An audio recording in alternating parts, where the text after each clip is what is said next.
আমাদের যিনি ক্যান্ডিডেট হয়েছেন কৃতি সিং দেববর্মাকে পদ্মফুল চিহ্নে ভোট দিয়ে বিপুল ভোটে জয়যুক্ত করতে হবে।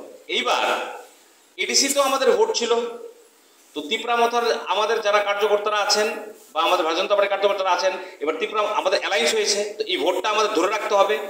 আর নাইলে কি হবে, যখন রেজাল্ট বেরোবে তখন যদি আমাদের ভোটটা আমরা ধরে রাখতে না পারি, তাহলে কিন্তু আমাদের সেরকমভাবে আমাদের স্ট্যাটাসটা কিছু হলো হ্রাস পাবে। এই জিনিসটা যেন না হয়।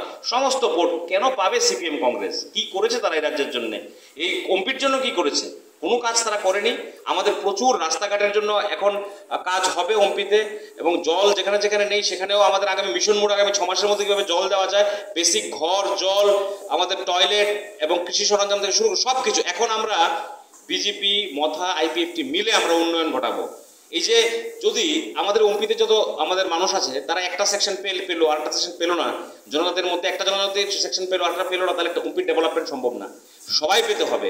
এই জিনিসটা কিন্তু এবার আফটার ইলেকশন আমরা সেটা নজর রাখবো, এবং প্রত্যেকটা মানুষ, যেটা মোদিজি চাইছে যে অন্তিম ব্যক্তি, সমাজে পিছিয়ে পড়া ব্যক্তি, তাকে সমাজে প্রতিষ্ঠিত করতে হবে, সে যে কোনো জাতির হোক, ধর্মের হোক, এই জিনিসটা কিন্তু আমাদের করতে হবে। আমরা সবাই মিলে ওমপিকে এক ওমপি শ্রেষ্ঠ ওমপি বানাবো। ডেভেলপমেন্টের কোনো অভাব হবে না। কিছুদিনের মধ্যে হাইওয়ের কাজ এখান থেকে শুরু হবে।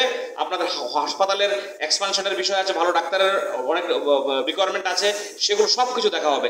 প্রায় 1000-এর উপর ডাক্তার রিক্রুট হচ্ছে, এবং ভালো পরিষেবা যেন এখানে দেওয়া যায় সে লক্ষ্যে কাজ করা হবে। ওমপি ব্লকে আপনাদের ওমপি যে হাসপাতাল, এই হাসপাতালে ব্লক ইউনিট সেন্টার করে একটা খোলা হচ্ছে, যেখানে ইনপেশেন্ট আউটপেশেন্ট সবাই মিলে আপনারা সমস্ত টেস্ট ফ্রি করতে পারবেন।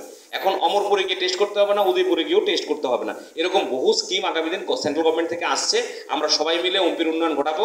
কিন্তু ইলেকশনের এই কটা দিন টিম হিসাবে, ভাই ভাই হিসাবে, এটা আমাদের বিরুদ্ধে যারা আছে তাদের বিরুদ্ধে আমাদের এটা লড়াই করতে হবে। মাইক্রো ম্যানেজমেন্ট, ছোট ছোট মিটিংগুলো আমাদের করতে হবে, পৃষ্ঠায় পৃষ্ঠায় মিটিংগুলো আমাদের করতে হবে, প্রত্যেকটা বাড়িতে আমাদের জনসংযোগ করতে হবে। কোনো পুরনো কর্মী যদি বসে থাকে তাকে আমাদের নামাতে হবে।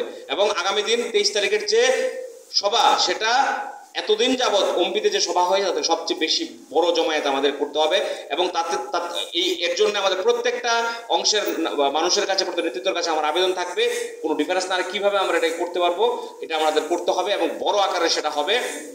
এই জনসভা থেকে আওয়াজ যেন উঠে যে ওমপিতে এখানে পদ্ম ফুলের সিম্বল ছাড়া অন্য কোনো থাকবে না আগামী নির্বাচনে, মানে 26 তারিখে। সেখানে কৃতি সিং দেববর্মা বিপুল ভোটে আমাদের জয়যুক্ত করতে হবে। এই কথাগুলো বললাম। আপনারা অনেকক্ষণ আগে